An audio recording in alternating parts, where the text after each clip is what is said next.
it was a very defining experience because, you're dealing with a war that we had never fought before. And so all of the real leadership and decision making had to be pushed down to the smallest level. So you learn a lot about, leadership because it's not big tank movements on open deserts against, a fake, Soviet Union enemy. It's, you're in a village, you don't know who's enemy, who's friendly. You're doing, 1 minute you're a trigger puller, another minute you're doing, you're handing out candy to kids. And you have to play those roles very, seamlessly.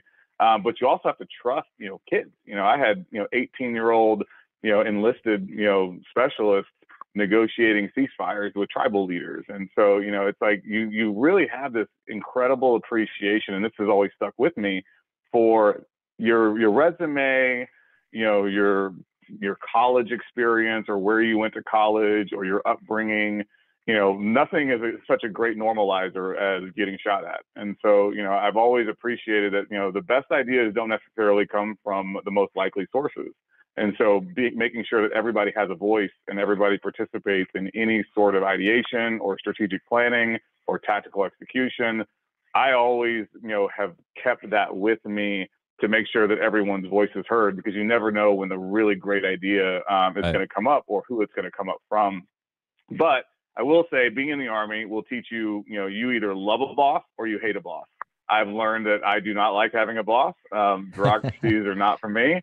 And so in the military, I was always doing a lot of like odd things and kind of carved our own path. So I liked that small unit leadership, but ultimately knew I wasn't going to stay in the military. So got out of the military, and then got into venture capital because, again, I didn't want a boss. And so I knew I wanted to start a company, didn't know what company I wanted to start. So thought, what better thing to do than learn venture capital so that I could see a bunch of entrepreneurs and how they did it and kind of know my enemy as well. If I'm going to have to raise money from VCs, I should work within a VC to kind of learn what they're going to think and how they might think of me as an entrepreneur, and then fell in love with it. It was one of those things where I love, entrepreneurship. Entrepreneurs are like little drug dealers. They're always pushing product and you can't get enough. And I love like passion and innovation and people just, swinging for the fences, knowing full well that 95% of them are going to fail, but they're still trying anyways.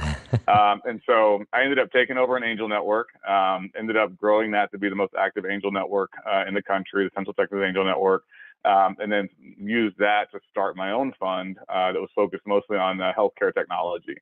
Ironically, while I was doing angel investing, I helped with the first $1.5 million to start Funware back in 2009, and then just kept on my venture capital career track.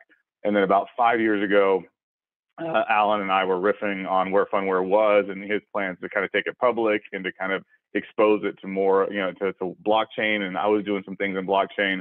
And so I ended up agreeing to invest in the last private round before we were going to go public.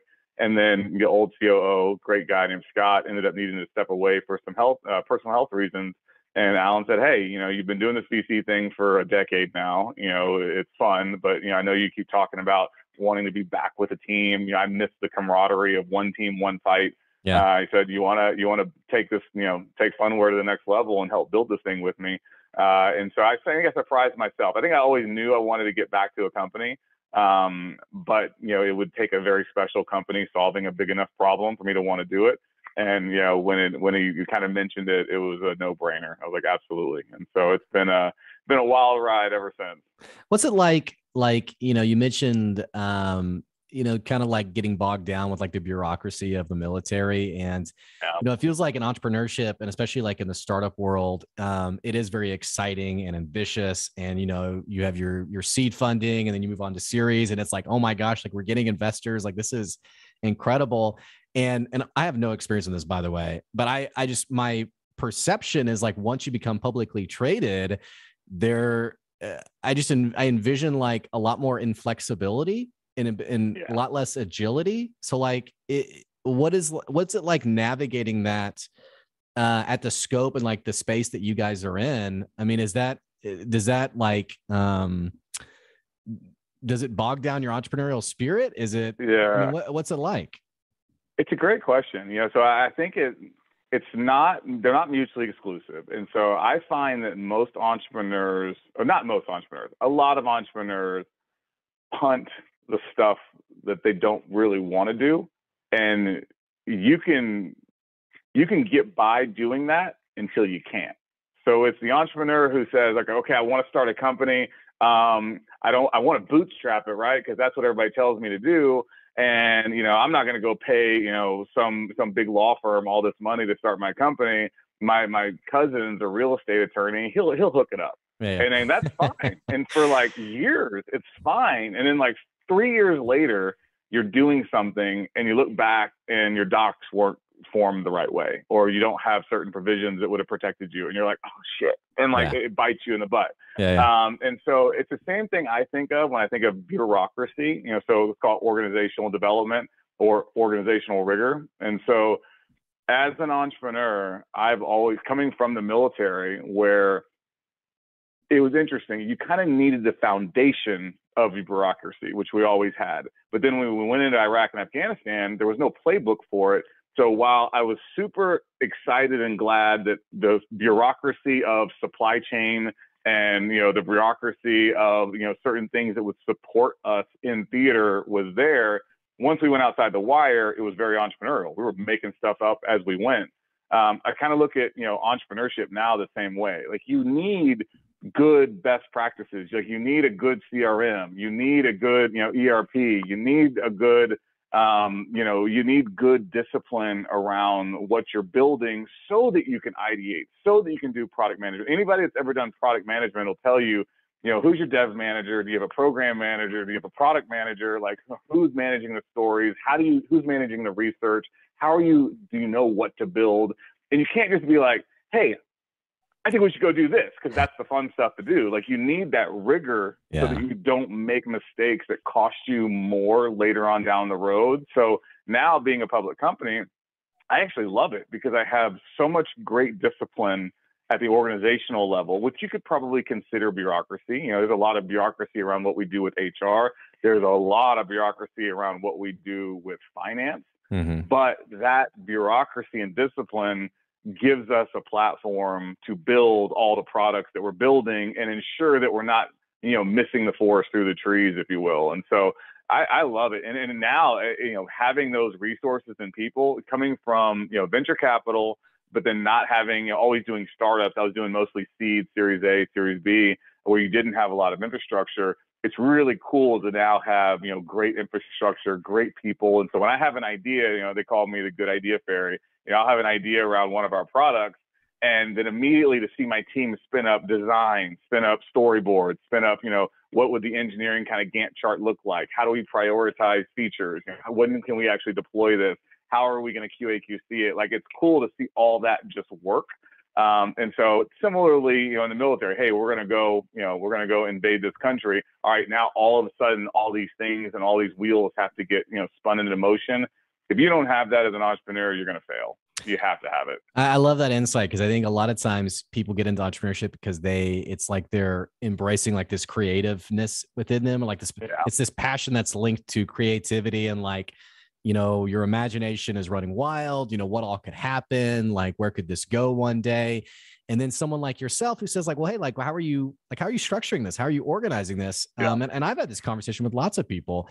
And sometimes the pushback I get is, oh man, you're being a downer on my creativity. Like, you're really, you're really bumming me out. And it's like, you really need a little, because I think the reason for it is a lot of us have left like the corporate world to do entrepreneurship.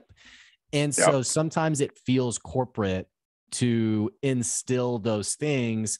But I think you're 100% right. At some point you need that. And I love the phrasing you use, that rigor, that organizational rigor, that discipline to be able to scale, to grow, and what have you. Since you were running an angel investing network, I'm curious, like, did you come across startups that, they were looking for investing, but they were resistant to, creating that structure, creating that foundation? Or do most people, once they get to the point of funding, are they pretty open to, whatever systems we need to put in place, we'll do it? Yeah. More often than not, I probably see it's not a chosen resistance. It's just a function of experience. It's just a function of punting all the hard problems. Like you just say like, all right, well, I'll get to that and I'll get to that and I'll get to Yeah. that. And again, you can manage that. You can spin those plates.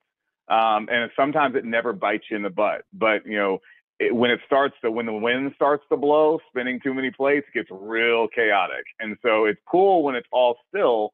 But when the chaos ensues, and it typically does, then you kind of regret not having all these things. And I think the other thing is, for me, I've always been big on expectation management. And so like if you're trying to recruit and retain some of the best talent, they're going to expect, I mean, if you're like, hey, you're hired, and then you show up and you're like, yeah, business cards, like a computer, like, what are we doing here? Like, oh, well, you probably just use your own personal computer, right? Like, okay, great. All right. Where do I file like an expense report?